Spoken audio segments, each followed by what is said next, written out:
आइए, अब बच्चा बोलेगा सर स्टॉक ब्रोकर कौन बन सकता है? आप में से कोई बच्चा स्टॉक ब्रोकर बनना चाहता है? एक और, मतलब तुम स्टॉक एक्सचेंज का बिजनेस करने के लिए तैयार हो? ये नहीं कि पहले कुछ साल स्टॉक ब्रोकर रहें, पहले स्टॉक एक्सचेंज का बिजनेस समझें और तब जाके स्टॉक एक्सचेंज खोलें। आप बताइए कितने लोग स्टॉक ब्रोकर बनना चाहते हैं? कहा आप जबरदस्ती डांट के हाथ उठवा रहे हैं आप, है ना? 3-4 लोग बनना चाहते हैं, बाकी लोग अरे हम ट्रेडिंग करेंगे, हमारे नाम के साथ झुनझुन वाला लगा हुआ है ना? आइए, कौन कौन लोग बन सकते हैं? इंडिविजुअल बन सकता है, पार्टनरशिप फर्म बन सकता है, कॉर्पोरेट बॉडीज बन सकता है। आप याद रखिएगा ये सारे के सारे लोग स्टॉक ब्रोकर बन सकते हैं, प्रोवाइडेड कि जो भी प्रेस्क्राइब्ड रिक्वायरमेंट्स हैं हर स्टॉक एक्सचेंज का वो आप क्या करो, सेटिस्फाई करो। क्लियर है कि नहीं क्लियर है, पहले बताइए आप। चलिए ये भी पढ़ लेते हैं, रोल ऑफ स्टॉक एक्सचेंज, ये तुरंत खत्म हो जाएगा। रेगुलेटरी फ्रेमवर्क अगली क्लास से करेंगे। आओ हेडिंग बोलो। अरे बोलो यार, बोल ही नहीं रहा कोई। इसी को लिखो, फंक्शन ऑफ स्टॉक एक्सचेंज। लिखिए फंक्शन ऑफ स्टॉक एक्सचेंज, लिखा?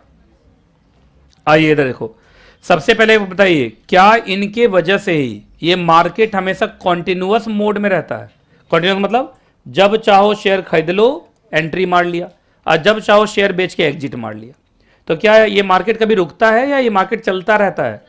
नए नए लोग जुड़ते रहते हैं और लोग जाते और आते रहते हैं। देखो लिखा ना, जब मन चाहो बेच दो और जब मन चाहो फिर से वापस आ जाओ। क्लियर है कि नहीं क्लियर है? तो कॉन्टिन्यूअस बेसिस पर आप ट्रांजैक्शन यहां कर सकते हैं। अगला बोलो। अरे बोलो यार, आपको जानते हैं सिक्योरिटीज का इवैल्यूएशन आराम से हो जाएगा। मैं जिस पर टिक मार रहा हूं उसी पर तुम टिक मारना। कैसे?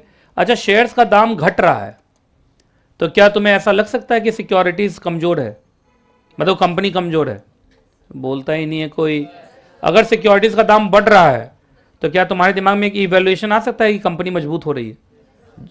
ज़्यादातर ऐसा इंप्रेशन तो आता ही है। तो वही लिखा हुआ है कि स्टॉक प्राइस इंडिकेट करता है performance and stability of a company, और इसी के बेसिस पर इन्वेस्टर डिसाइड कर लेते हैं कि इस कंपनी में अगर पैसा लगाते हैं तो हमारा रिस्क कितना है।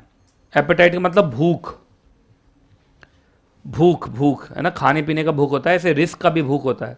बहुत लोगों में रिस्क का भूख कम होता है, बहुत लोगों में रिस्क का भूख ज़्यादा होता है। आइए, क्या सेविंग्स को, जो जो ऐसी पब्लिक जिसको लगता है कि हम बहुत ज़्यादा पैसा स्टॉक मार्केट में नहीं लगाना चाहते, कम पैसा हमारे पास, तो भी वो म्यूचुअल फंड में भी, इन्वेस्टमेंट ट्रस्ट में भी जा सकते हैं, और ये लोग भी तो कैपिटल मार्केट में ही है। तुम लोगों को बताया था सिक्योरिटी का डेफिनेशन, कुछ बात है उसमें आज। सिक्योरिटी का डेफिनेशन समझे ना? किसका डेफिनेशन? कहा क्यों हंस क्यों रहे हैं आप? लग रहा है यही क्वेश्चन है आज, है ना? आपके चेहरे को हमने पढ़ लिया है। अच्छा, ऐसे ही झूठ बोल रहा था। आइए, सिक्योरिटी के डेफिनेशन में आपको याद होगा म्यूचुअल फंड है, AIF है, REIT है, INVIT है। आपको याद होगा इनके जो यूनिट्स होते हैं इसको भी सिक्योरिटीज माना गया ना? तो ये सभी तो कैपिटल मार्केट में ही है। चलो अगला हेडिंग बोलो, हेडिंग बोलो, हेडिंग बोलो। स्पेकुलेशंस बहुत बढ़िया। देखो स्पेकुलेशन क्या, किस बात को लेके होता है? फ्लक्चुएशंस को लेके होता है, और फ्लक्चुएशंस यहाँ पर एकदम याद रखिएगा हेल्दी। हेल्दी का मतलब यहाँ पे कोई छेड़छाड़ कर नहीं सकता, क्योंकि स्टॉक एक्सचेंज है, सेबी है, वो मार्केट रिगिंग होने देता नहीं है। अगर आपका जो भी फ्लक्चुएशंस हो रहे हैं वो वैलिड है, वो क्या है? वैलिड है, कहीं से कोई छेड़छाड़ अलाउड नहीं है। जैसे आप चाहोगे आप छेड़छाड़ कर दो तो वो अलाउड नहीं है, उसको मार्केट एब्यूज कहते हैं, अनफेयर ट्रेड प्रैक्टिसेस कहते हैं, उसके ऊपर भी एक चैप्टर। आइए अगला, क्या इन्वेस्टर प्रोटेक्शन का भी काम होता है? यस। देखिए, आप जब कंपनी लिस्टेड होने जाती है ना तो वो पहले चेक करते हैं बहुत सारे पैरामीटर्स, तो वो पहले चेक कर लेते हैं कि कंपनी जेन्यून है तभी लिस्टेड होने देंगे, अदरवाइज हम लिस्टेड होने नहीं देंगे। तो स्टॉक एक्सचेंज पर आपको अच्छी कंपनीज ही नज़र आएंगी। जो बोगस कंपनीज हैं, जो वैनिशिंग कंपनीज हैं, जो पेपर कंपनीज हैं, है ना, वो सब आपको वहाँ नज़र आएगी नहीं, क्योंकि एक बार चेकिंग नहीं हो रहा ना। स्टॉक एक्सचेंज भी अपने यहाँ लिस्ट होने से पहले 100 चीज़ चेक कर रहा है उसका। अगला बोलो, इंश्योर्ड लिक्विडिटी मैंने बता ही दिया। वेरी शॉर्ट पीरियड में आप चाहें तो क्या कर सकते हैं? आप पैसा कमा सकते हैं। इवन जो बैंक्स हैं, LIC है, ये लोग भी अपना पैसा कहाँ लगा रहा है? स्टॉक मार्केट में लगा रहा है। अरे LIC का सारा पैसा कहाँ जाता है? स्टॉक मार्केट में तो जाता है। अगला बोलो, ये मैंने तुम लोग बता दिया था ना कि स्टॉक एक्सचेंज को हम इकोनॉमिक बैरोमीटर भी कहते हैं, है ना। इकोनॉमी का ग्रोथ का ट्रेंड किससे मेजर होता है? स्टॉक मार्केट के ट्रेंड से। अगर स्टॉक मार्केट का ट्रेंड बुलिश है तो हमको लगता है इकोनॉमी भी क्या है? बुलिश। बुलिश का मतलब बढ़ने वाला। और अगर लग रहा है कि स्टॉक मार्केट गिर रहा है तो हमें ऐसा लगता है कि शायद हमारा इकोनॉमी भी गिर रहा है। लगता है ऐसा, बहुत बार ये सच भी होता नहीं। अगला अगला बोलो। जब कंपनी लिस्ट होने जाती है स्टॉक एक्सचेंज के ऊपर तो स्टॉक एक्सचेंज एक लॉ है, सेबी लोडर रेगुलेशन। कौन है? SEBI LODR regulation. SEBI loader, जो सेबी लोडर है ना उसके अंदर लिस्टिंग एग्रीमेंट है।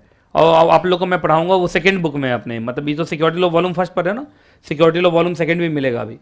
उसके अंदर 3 चैप्टर लगातार लिस्टिंग के ऊपर ही है। और आपको विश्वास नहीं होगा, जो कंपनी लिस्ट हो जाती है ना, मिनट सेकंड का रिपोर्टिंग उनको स्टॉक एक्सचेंज को करना पड़ता है। तो मिनट सेकंड का रिपोर्टिंग का मतलब डिस्क्लोजर। डिस्क्लोजर से क्या आता है? ट्रांसपेरेंसी।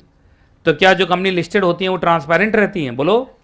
वो ज़्यादातर क्या रहती हैं? ट्रांसपेरेंट। क्योंकि उसकी सारे के सारे रिपोर्ट्स, बैलेंस शीट, ये किसको फाइल होते हैं? Stock exchange. और स्टॉक एक्सचेंज उसको कहाँ डाल देता है? अपने वेबसाइट पर। जिससे क्या बढ़ जाती है? उसकी transparency. Higher the disclosure higher the transparency, बताया था ना आरटीआई एक्ट में, पढ़ाया था तुम लोगों को जेआईजेल में।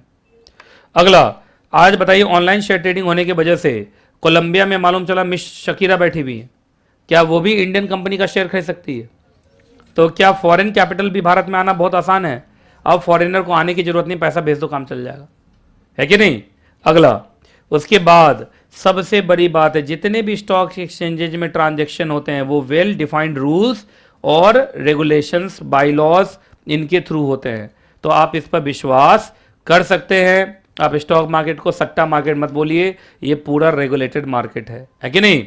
और सबसे बड़ी बात, कंपनी मैनेजमेंट भी अच्छा हो जाता है। जो भी कंपनीज अपने सिक्योरिटीज को क्या कराना चाहते हैं? लिस्ट, उनको बहुत सारे रूल्स एंड रेगुलेशंस को मानना पड़ता है। और मानते मानते वो कंपनी अच्छी हो जाती है। क्या हो जाती है?